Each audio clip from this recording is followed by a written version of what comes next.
Hey everyone, welcome back to my channel. Today I have a book review. It's this book right here. It is called The Beginner's Guide to Louis Vuitton. And you can see here I have made many notes. And I will go over this with you. Something that I've never revealed on my channel before, but I used to work for Louis Vuitton. It's been over 10 years, but I worked for them for several years. I worked at several different locations. I worked in one of the largest Louis Vuitton boutiques in the country. During my employment with Louis Vuitton, I moved and I transferred to a different area that didn't have a Louis Vuitton in that city. So I actually helped set up this Louis Vuitton boutique. I trained new employees. I set it up, from the ground up. It was a great experience. I say this because I want to establish an authority that I have with Louis Vuitton. I'm not affiliated with LVMH. I have no ties to them. I have left on great terms. I'm still on great terms with some people who work there. I work in an industry that is not associated with LVMH at all. And this was way before I started my YouTube channel, which I just started my YouTube channel last year. Everything I have purchased since I left has been with my own money. I'm still a Louis Vuitton enthusiast. I just am not employed by the company. But I hold my employment kind of near and dear to me because that's where I learned a lot about the brand. And specifically, I consider myself somewhat of an expert at authenticating Louis Vuitton bags, at identifying styles that are no longer made, a lot of vintage styles. Louis Vuitton does not authorize any, and they don't approve any third-party authentication services. So when I see these services offered for a fee, I take it with a huge grain of salt. Who are these people who claim to be experts on the company? Even some current Louis Vuitton employees can authenticate bags. That is a whole discussion for a different video, and I can get into that. If you have any questions, please feel free to let me know down below. I wanted to establish my history and my familiarity with Louis Vuitton because I approached this book with some apprehension. Now, I found out about this book online through Foxy LV on Instagram. She has an Instagram page. She has a Louis Vuitton Facebook group. She promoted this book in her Facebook group, and that's where I first found out about it. And I was immediately intrigued because, again, Louis Vuitton does not authorize any kind of third-party catalogs.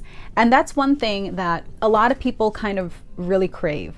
First of all, there are no print catalogs. Louis Vuitton does have a magazine that they issue, although they haven't, from my understanding, they didn't issue one during this recent quarantine because of the shutdown and everything. There is no print catalog of their style names and style numbers and prices because the prices fluctuate so frequently and because styles are discontinued and everything.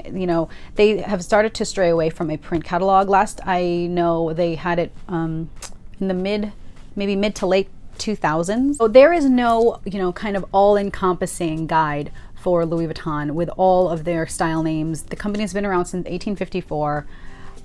It would be a huge undertaking. And so when I saw this pop up, I was like, okay, let's see about this. A Beginner's Guide to Louis Vuitton, Visual Reference Guide, Collaborations and Limited Editions, over 500 style images with names, date codes by factory, hardware, and more. So I looked up Deanna Thompson, and she wrote another book called A Beginner's Guide to Luxury Handbags and Chanel Serial Numbers and Logos.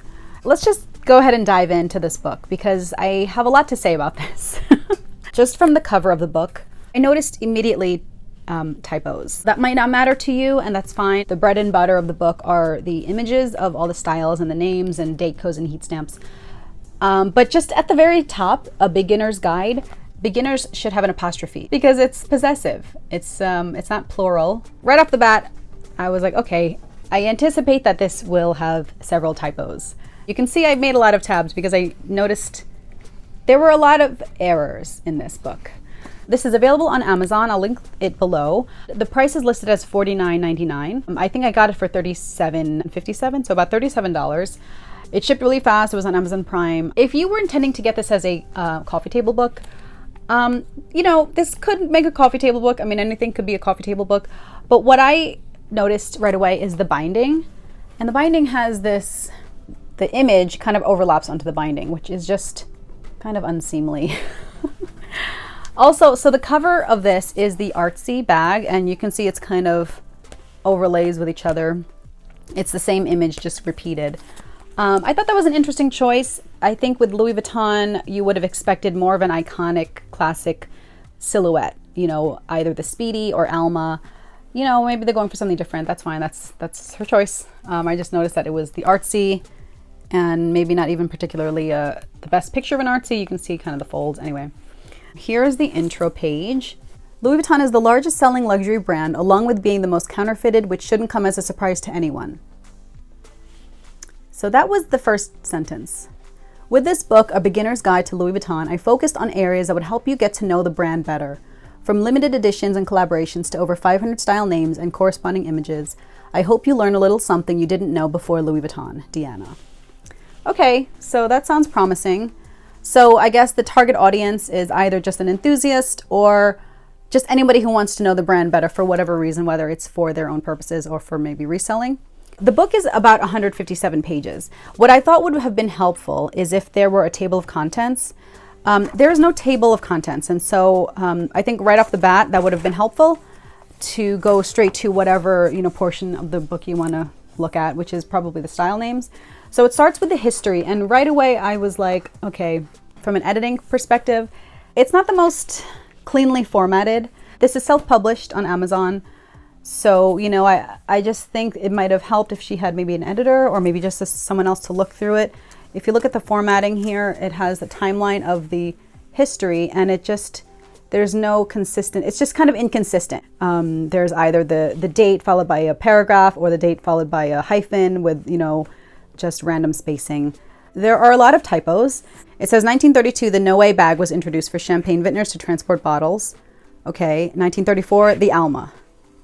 1966, the Papillion was launched. 1985, Epi-Leather.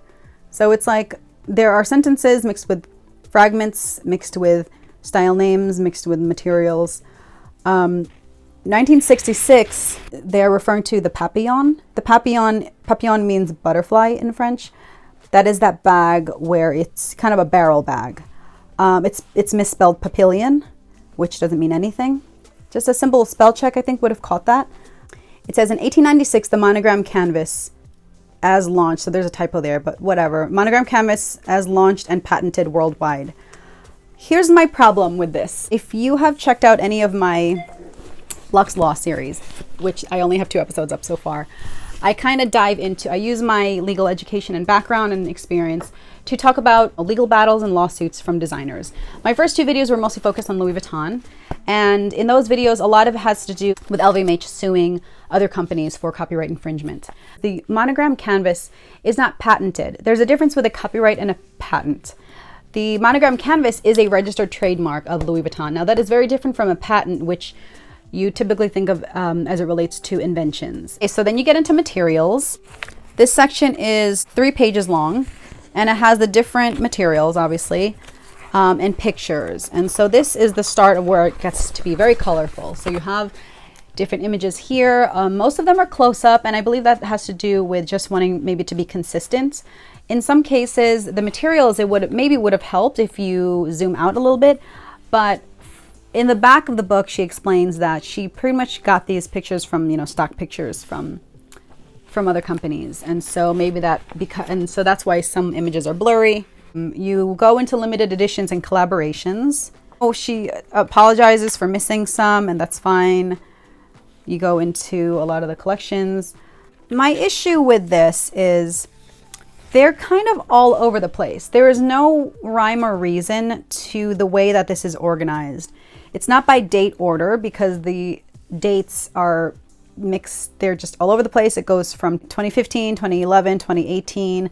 It's not organized by designer because there's no alphabetical order here. The Alex Israel collection, which I own a few things from that collection, it's so close up that you don't see it for what it's recognized to be, which is he's known for his Wave collection. I thought maybe it would be helpful for the reader to have that kind of, if you just take a step back. This new one, Game On, Resort 2021 collection. It says, as of press time, names have not been verified. But it doesn't even matter the names because there are no names listed. That's the other thing. There are no style names with the pieces. Here you have the Clouds collection. It's a close-up of what appears to be the trunk, but there's no name associated with that. And I just think it would be helpful to have that. Here we go into the lining, which is helpful. You have all the different linings. Okay, and here we get into the hardware. Again, no information related to the item or what it is. This is obviously a zipper pull with the leather tab that has been, you know, kind of torn off. This is another zipper pull. This is the rounder style. This is similar to the zipper pull. I know that I have this on the Manhattan PM bag. Here is a silver, kind of a nickel hardware zipper pull. This is similar to the men's collection. This is what I have this similar zipper pull on my Outdoor Messenger men's bag. You know, that kind of information is helpful. If you're just here for the pictures, that's fine, and could be very helpful to you. Heat stamp. So now this is also helpful for somebody who just wants to see different examples of heat stamps. This is helpful in that it breaks it down what you should be looking for in terms of an authentic heat stamp, but it's a little lacking. You know, L, it says notice the leg should always be shorter. Shorter than what? I mean, shorter than the top part? Okay. R, distinct leg should come through the touch point of the straight and curved part and will be different from the R in registered trademark. Okay, so that's what I mean by registered trademark. The Louis Vuitton canvas and its name is a registered trademark. It's not a patent. This multiple ellipses, it just looks so sloppy, like a stream of consciousness, you know, journal entry. Okay, here you just go into fakes. So you have 2 pages of fakes. I mean, you can go on and on. But this is helpful because it shows you how they can look very similar to the real Louis Vuitton. Here are the date codes. This is pretty accurate in terms of how the date codes started and how they changed throughout the years. The example they give is AR0977. This is incorrect because that's not what this was. The picture shows 0977. When they wrote out the example, it's 0097. And then again, there's a third different number where it breaks it down as AR factory location 0602. That's not even what's here. So, you know, just the information to decode the date codes is helpful and accurate. But, you know, somebody just, I think, should have cleaned up the examples and make sure that they were consistent with the picture. Date codes continued. It gives the different locations. Now, one thing I would note, SD represents 2 locations. There is an SD in France and there's an SD in the USA. Now, SD in the US stands for San Dimas, California. That would have been informative if it were in there. So it has an example of every single date code.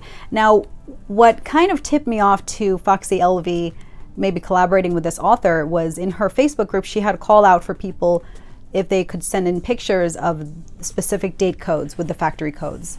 Oh, there's Italy. There's lots of date codes. This is very helpful and good to know.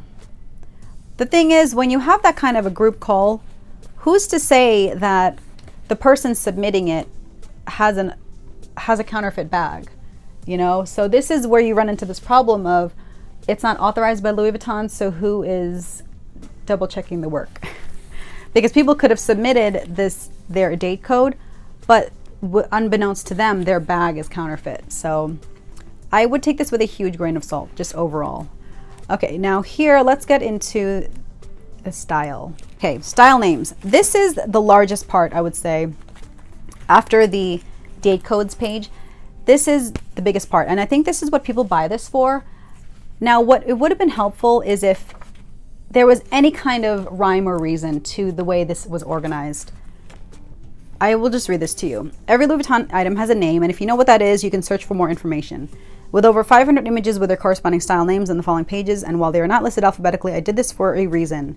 You know, typo, what the bag looks like, but not the name. So as you study the bags, you will learn the names, and soon it will be second nature. If you're just an enthusiast and you're curious about different names, this is very informative. However, again, I advise that you do your kind of double checking because many of these style names are completely incorrect. And I flagged some here. This is not the vanity case. This is called the Nice train case. I know this because I own one. I have this. This is called the Lena, but it's not the Lena. This is the Ayena. So that could have just been a simple typo.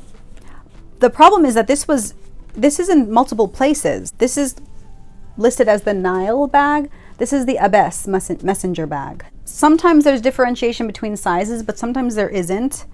So where you have the Montsouris, this is the Montsouris GM backpack. It comes also in the MM and the PM. Here is it's called Lena again, but this is the Ayena. The Annie bag is listed twice. So, and here, the Abbess Messenger is listed correctly here, but it was previously shown here as a different style name. So this is a damier bag. This is identified as the Triana. This is not the Triana. Triana looks like the Pont Neuf, the older style Pont Neuf. I think they've redesigned it, but the Pont Neuf it looks very similar, but it has two structured pieces on both sides that have pockets, and then there's the larger zip pocket in the center. This is just the zip pocket in the center. This is called the Brera bag, and what's interesting is this is correctly listed here as the Brera, but then it's identified here as the Triana. So you just have to be careful, and you know, just looking at it, sometimes it's hard to tell. You can tell if you look at it side by side because the Triana is very structured compared to the Brera. This is just called Manhattan, but this is technically called the Manhattan GM bag because there is a PM that's separate. This I thought was interesting. This is the Trompe l'oeil. That was the name of a collection. So this is the Pochette Accessoire for that. This would have been great to include in the limited edition collection or the collabs, which was also missing. Even the materials section was missing Damier Géant, and you know, the 150th anniversary collection was missing, but you know, that's fine. Here she gives the acknowledgements, and so she does credit Foxy LV for helping to kind of crowdsource those pictures, whether or not they are counterfeit or authentic. That's up to you to decipher or decide. She lists websites where she pulled the pictures and images. And then she has a disclaimer that she's not affiliated or endorsed by any companies listed. Here is her picture about the author. She talks about how she was the author of these other two similar style kind of guidebooks, and she created Closet Full of Cash, a resale blog, and she's a renowned speaker for retail consignment and pawn industry. So overall, if you're interested in learning more about Louis Vuitton, this would be an interesting book, and I think it's accurate to say it's a beginner's guide. This is not an all-encompassing or entirely accurate catalog of all limited edition collabs, all the materials. The date codes, I would say, is somewhat accurate, but again, with the pictures, because they were crowdsourced from people who submitted their own bags, whether or not you want to rely on it to compare and to see if your own bag is authentic or not, or if you're trying to just decide what to price yours, you know, it depends on what your purpose is for this book. I think it's interesting to see all the styles in one spot because there is no Louis Vuitton authorized book that similarly catalogs every single style. This doesn't either. It's a good attempt at gathering all this information in one kind of convenient package. The price is great. It's only $37. I do recommend it, but again, do your homework in addition to having this. So I hope you enjoyed this review of the Beginner's Guide to Louis Vuitton. Let me know if you have any other questions. Let me know if you have any questions about my prior employment with Louis Vuitton. I have a lot to say about it. I've never talked about it, so that was the first time I revealed it on my channel. I hope you enjoyed this video, and I hope to see you in my next video. Bye.